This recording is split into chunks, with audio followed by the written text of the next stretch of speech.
Hello மக்களே, welcome to Sellur E Seva info channel. இங்க பாருங்க, இந்த இன்றைய நாள் வரலாறு அப்படிங்கிறது ரொம்ப ரொம்ப முக்கியமான தகவலுங்க.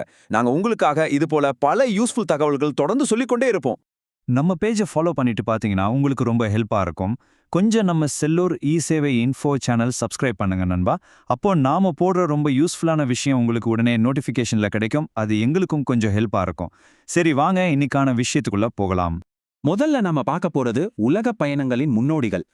பண்டைய காலத்து கடல் வழிகள்ல ஆரம்பிச்சு நாம எப்படி கொஞ்சம் கொஞ்சமா ஆகாயத்தை ஆள ஆரம்பிச்சோம் அப்படிங்கிற ஒரு பிரம்மாண்டமான பயணத்துக்கு இந்த மே 20ஆம் தேதி ஒரு மிகப்பெரிய சாட்சியா இருந்திருக்கு. குறிப்பா சொல்லணும்னா 1498 வாஸ்கோ ட காமா இந்தியா வந்த நாள் இன்னைக்கு தான். யோசிச்சு பாருங்க, இதுதான் இந்தியாவுக்கும் ஐரோப்பாவுக்கும் இடையிலான கடல் வர்த்தகத்துக்கு ஒரு மிகப்பெரிய தொடக்கமா அமைஞ்சது. ஒரு பெரிய உலக வரலாற்றையே மாத்தி எழுதிச்சுன்னு கூட சொல்லலாம். அப்படியே கடல்ல இருந்து கொஞ்சம் வானத்துக்கு போவோம். 1927ல சார்ல்ஸ் லிண்ட்பர்க் தனியா விமானத்துல தன்னோட நீண்ட பயணத்தை தொடங்கினார். அப்புறம் கொஞ்சம் வருஷத்திலேயே, அதாவது 1932ல அமேலியா ஏர்ஹார்ட் அட்லாண்டிக் கடலை தனியா விமானத்துல கடந்த முதல் பெண் ஆனாங்க. உண்மையிலே கிரேட் இல்ல? அடுத்து தொழில்நுட்பம் மற்றும் விண்வெளித்துறையில நடந்த பாய்ச்சல்கள். 1969ல அப்போலோ 10 விண்வெளி பயணம் ஆரம்பமானது. இது ஏன் அவ்வளோ ஸ்பெஷல் தெரியுமா? இதுதான் அதுக்கப்புறம் சந்திரனில் மனிதன் இறங்கிய அந்த ஃபேமஸான அப்போலோ 11 மிஷனுக்கு ஒரு மிக முக்கிய காரணம். சரி, அதே மே 20ஆம் தேதியில 1992ல நம்ம இஸ்ரோவோட இன்சாட் 2வே செயற்கைக்கோளும் வெற்றிகரமா ஏவப்பட்டது. இது நமக்கு எந்த விதத்துல யூஸ் ஆச்சுன்னா, இந்த INS 2A தான் இந்தியாவோட அன்றாட தொலைத்தொடர்பு சேவைகளுக்கும் ரொம்ப துல்லியமான வானிலை முன்னறிவிப்புகளுக்கும் ஒரு பெரிய லெவல்ல பூஸ்ட் கொடுத்துச்சு. ஒரு நிஜமான கேம் சேஞ்சர்னே சொல்லலாம். விண்வெளியில இருந்து திரும்ப நம்ம வீட்டுக்கே வருவோம். 1990ல மைக்ரோசாஃப்ட் அவங்களோட விண்டோஸ் 3.0 வெளியிட்டது. சொல்லப்போனா அதுக்கப்புறம் தான் கணினி யூசேஜ் உலகம் முழுக்க ரொம்ப வேகமா வளர ஆரம்பிச்சது. அடுத்ததா நம்ம இந்திய மைல்கற்கள், தமிழ் கலாச்சாரம் மற்றும் இயற்கையை பத்தி பார்ப்போம். 1947ல சரியா இதே மே 20ஆம் தேதியில தான் பிரிட்டிஷ் ஆட்சியிலிருந்து இந்தியா சுதந்திரம் வாங்குறதுக்கான அந்த அரசியல் பேச்சுவார்த்தைகள் ரொம்ப தீவிரமடைஞ்சது. இதுதான் அந்த வருஷம் ஆகஸ்ட் 15 சுதந்திரத்துக்கு ஒரு மிக முக்கிய அடித்தளமா அமைஞ்சது. இப்போ நம்ம ஊரு, நம்ம தமிழகத்தை பத்தி பேசுவோம்.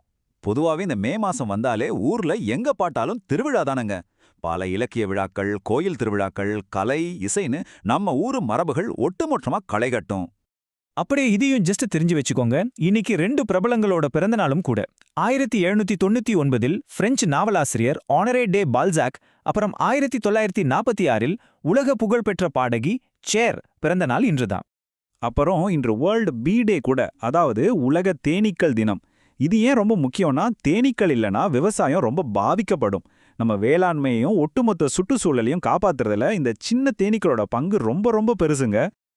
ஓகே, இப்போ வீடியோவோட கடைசி பகுதி சுருக்கம், அப்புறம் ஒரு சின்ன குவிக் குவிஸ்.